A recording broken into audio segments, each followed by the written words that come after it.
Because it seems to me like when that happened, it must have been a wake-up call to a lot of people. Like, you know, your signs, your protests, if you step too far over the line, guess what? We just kill your guy. You know, we just take people out. That's how we roll. But it's just a hell of a time. And it's just amazing to hear you talk about all this and talk about knowing people like Carmichael, just because to me that you all weren't in history, you were making it. Talk about bleeding edge. You were...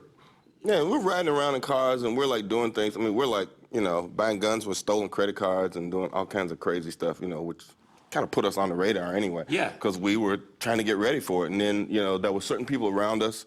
I mean, there were nights when you would miss getting a ride with somebody and the next thing you know, that car would blow up. Yeah. And people were dead and you go, damn, I could have been in that car. Right. But then it also kind of steeled you in another kind of way because it was basically the same thing that was going on in South Africa, except, you know, they weren't owning up to it. The FBI never said, yeah, we did it. Right. You know, they would say those guys were making bombs and they had something in their car and they didn't do it right and it went off. And we'd say, that dude was, you know, totally frightened of, you know, he wouldn't touch a gun. He Right. definitely wouldn't have a Molotov cocktail or anything else in his car. So there's no way his car would blow up. But there's nobody you could tell that.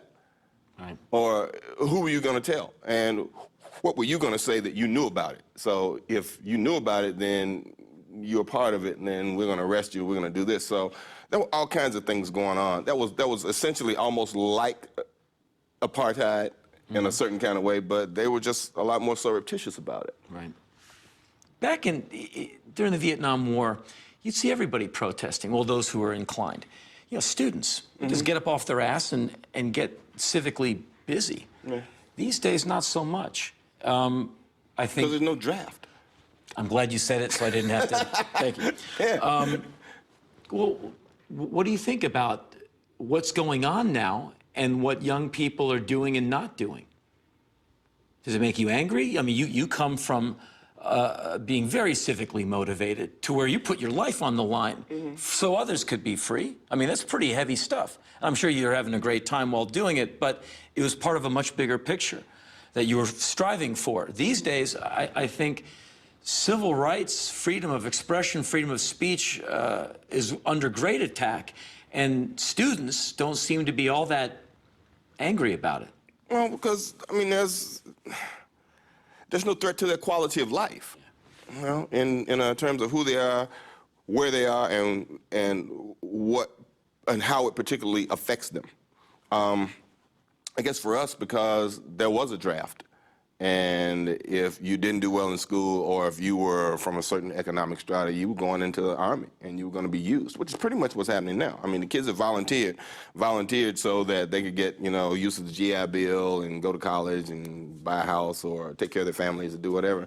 And most of them probably never expected, you know, they were weekend warriors. They never expected to have to go and do anything. Now they're stuck in this place getting blown up every day. And, you know, we're worried about whether Paris Hilton goes home on the weekend. You know, it's like, well, how many people died that day when we wasted all that news time on that, you know? And anything to keep the war off the front page. Yeah. So when we talk about it now, or look at who's dying, it's nobody of any consequence to the kids who are watching it. Somebody might know a kid they went to high school with, you know, if they're in college or if they're they have a job now or they're working.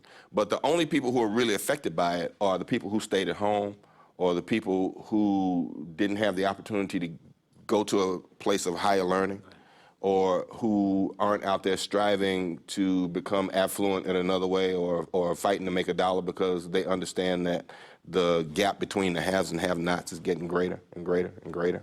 Because there used to be a middle class. I mean, I used to kind of think I was lower middle class, you know, when I was growing up, but at least we were kind of middle class. Now there is no real middle class when you think about it. Yeah. So the people who are dying are, you know, people who don't have a voice anyway.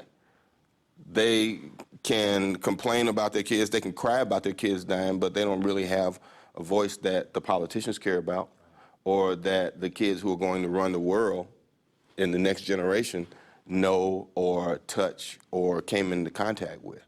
So it's a very different kind of world out there just because there's no consequence.